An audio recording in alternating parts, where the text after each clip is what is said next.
Alrighty, I've been asked to show off the inside of our bus that we use for ham radio work. So let's just back up a little bit, get a nice shot of the outside of it here. Doesn't look like anything fancy, and it's not for the most part. This isn't built for comfort. It's not built for speed. You'll see we've got some gray paint on here. One year somebody saw fit to spray paint graffiti on the side of that. It's gang graffiti. Thankfully, this was the only of my vehicles they actually tagged. So let me go ahead and open the door, which I've already unlatched just to make things easy. And I've got to see if I can do this one-handed here.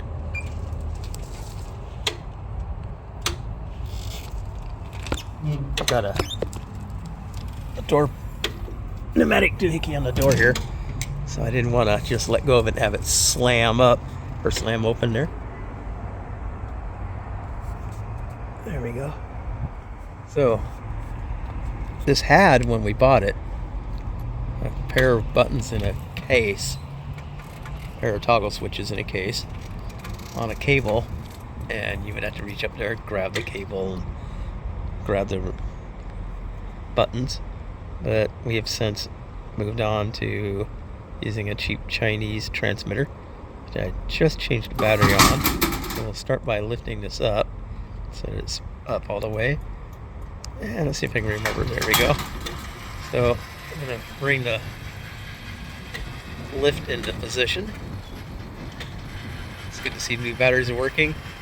The range on this, when the batteries were low, was about 2 feet. So we'll go ahead and lower the lift.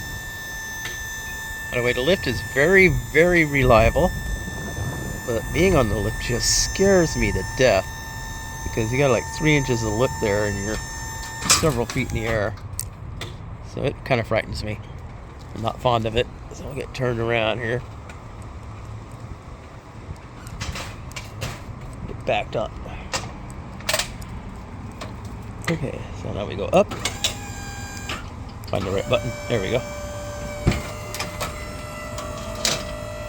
So lift comes up there. It keeps me from rolling forward off the lift.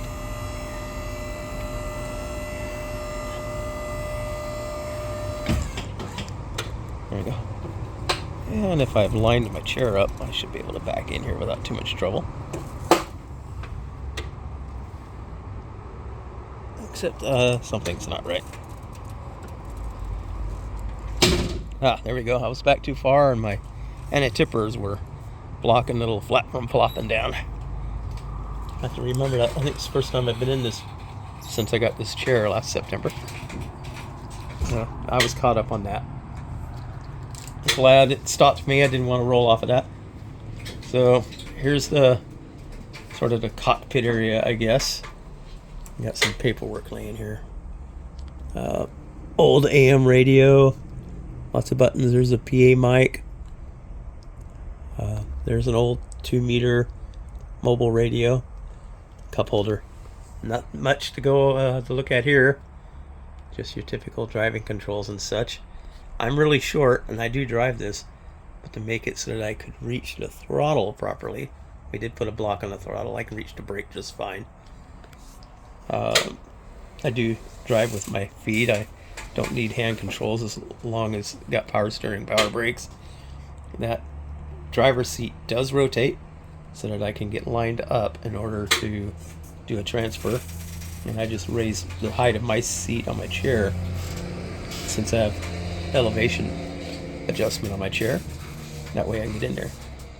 Now when we normally operate, I usually sit, if I can get turned. Sorry, there's just not a ton of space in here.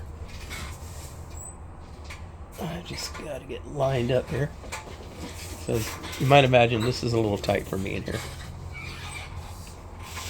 There we go. So normally, where these 2 buckets are, I would actually back my chair into that space and use this side of the bench for my ham radio gear. And another friend of mine will use this side of the bench for her ham radio gear. She likes to sit on that pillow.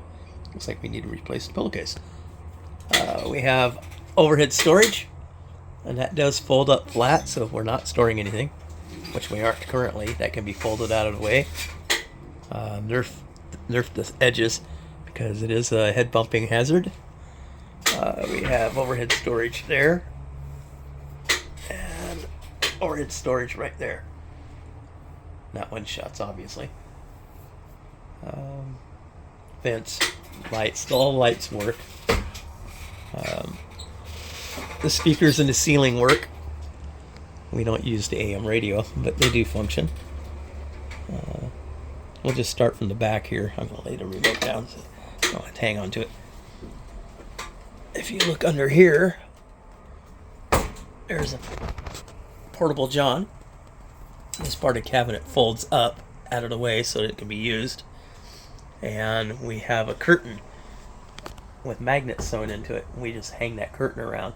It gives that person privacy. Back behind here are the parts to make a bunk. And they bolt up to that metal rod there, and that metal rod there. It lays across. We put a mattress on top of it, a thin mattress, and somebody can sleep above these two seats, this seat here and that seat here. And of course, this is where my second friend sets up his ham radio gear. We've got a couple of antenna rotators going there. We've got space to hang coax cable. We've got the typical worn out US grid map there. That orange and yellowish looking thing is the power for the crank up tower. We have a 32-foot tower laying across the roof, and we can move it in position and attach it to the back of the bus and crank it up. So we'll hook an antenna up to that and then crank it into place. This is our propane tank. Now, we don't use this in the bus, but we store it in here, and we use that for cooking and for heat. And we fill it every couple of years. We don't use very much of it. At one point in time, this had been a refrigerator, but it died years and years ago before we got a hold of it. So we just use it as an ice box. We buy, bags of ice and throw them in there with our food. I mean, we're usually only out for a weekend, and that works well enough to keep our food nice and cold, keep stuff from spoiling. These are the batteries that we use to power all the ham gear, and right there is an inverter to convert everything to 120 volts. There's an outlet even right there, and we have a pair of outlets also under this bench right there. And the nice thing about this bench and that one is that these do fold. They've got a center support. We just loosen a bolt, so that one too, and we can fold them flat. Then we use a bungee cord strapped to the wall to keep them from flopping around. So there's a bungee cord down here someplace or another. Really hard to see, but it is there for this. For heat, we have a furnace right there. It works really well. Got just a cheap thermostat, nothing fancy. These two shelves here go on the bench behind me there, the one that I work on, and it gives us a little extra shelf space for more ham gear and the obligatory snacking. So we got places to put our snacks. Up underneath here is a camp stove, which we've got set up so that we can run it off that propane tank over there. And a propane tank, like I said, we set it outside to use it, and we have a connector out there that we can connect the propane tank to. This, when it's not being used as our cooking surface, acts as another bunk. So one of my friends will sleep here while the other one sleeps there with that bunk attached to the wall. Because my wheelchair tilts, I tend to sleep in my chair. When I've had chairs that didn't tilt, I would transfer to the driver's seat and tilt that seat back and sleep in that. More overhead storage. That's usually where we keep our food items. More overhead storage here for things like blankets and pillows and whatnot. So it's very utilitarian, but it's not pretty and it's not comfortable. In fact, this is a 2.5-ton truck, and riding in the back of this thing is unpleasant.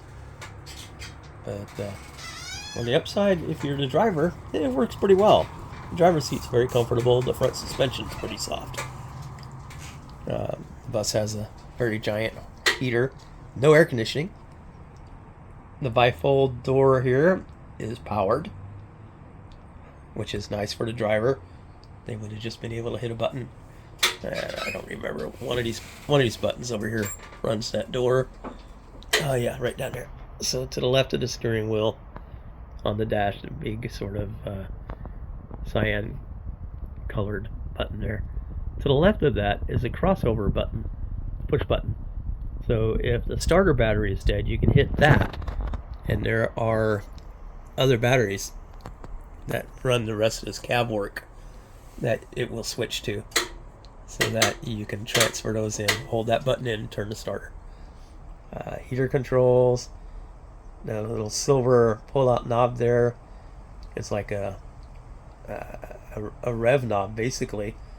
If you need to be parked and you don't want to keep your foot on the gas, you can pull that out, and that sets a higher RPM. I'm sure it just uses the same cabling as the gas pedal does. A myriad of light switches and warning warning switches, wipers.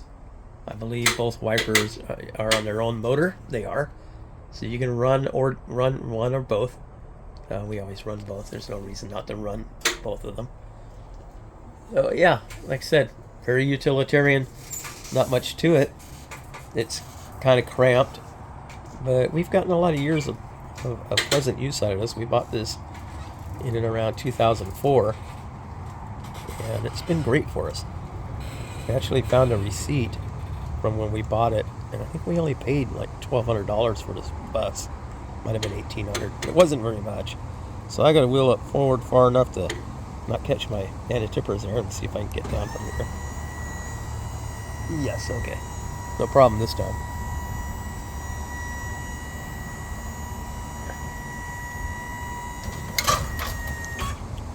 So that works pretty well. It's good to see the remote's got a new battery in it, because it was pretty iffy the last time I used this. Yeah, we just go ahead and close that up.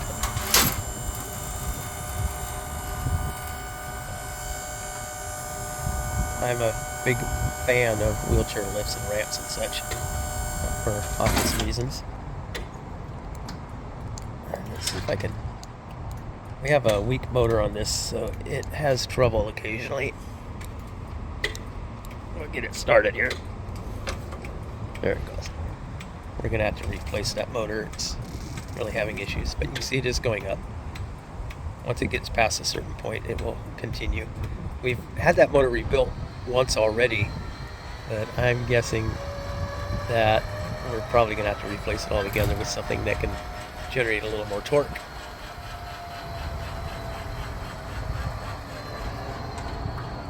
There we go. That will work. There's our doohickey for the furnace. We'll open this up, and right down there is where we hook up for propane. Now, this bus ran on propane when we bought it. We converted it to gas because we were driving distances that required more frequent stops, and it was really kind of a challenge to find places to buy propane everywhere we went. We would have to pre-plan and hope they were still there. So we've got a 40-gallon tank in this now, and the filler is right there, basically where the propane for the onboard tank used to fill from. A buddy of mine welded in that nice bit of body work, including that gas cover and a gas gas cap cover. That works out really well. So it gives it decent range. The bus doesn't get great fuel economy. It's a Chevy 350 under the hood. 4-barrel intake though. It's got a Edelbrocken 600 CFM carburetor. That came out of one of my vans. I rolled the van over and we took it out of that. Before that, it had a Holly, and the Holly was okay, but we were having leaking issues with it. We rebuilt it once, and it was still an issue, so we installed the Edelbrocken. It's been problem free ever since. Got an awning that comes down, which is nice. We got roof storage, sort of those things you would normally see on the roof of a station wagon or whatnot. Picked up those used.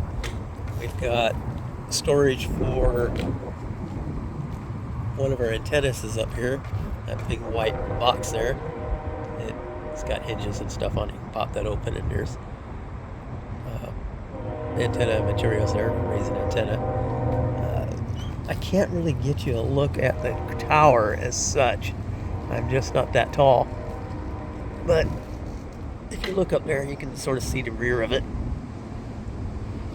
And of course, the ladder needed to get up on the roof and stuff and work with the antennas. And there's a shot of the base of the tower, if nothing else.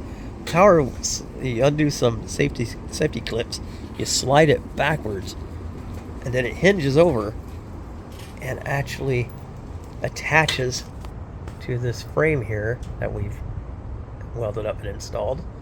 You pull that pin out, and it lines up with mounting holes in the base of the tower, and you just line it up, tap that pin into place, and nothing moves around. And that's a self-supporting tower, so it doesn't need guy wires or anything like that. The tower plugs in to that connector right there to get power to the tower controller you saw inside the bus. So that's everything I can think of in a nutshell. We only drive this thing once or twice a year, so I mean, you can see the plate is very expired. But we just buy a 3-day trip permit. They're relatively inexpensive, and it's a lot cheaper than paying for tags every year on this thing for something we drive twice a year. That's about everything.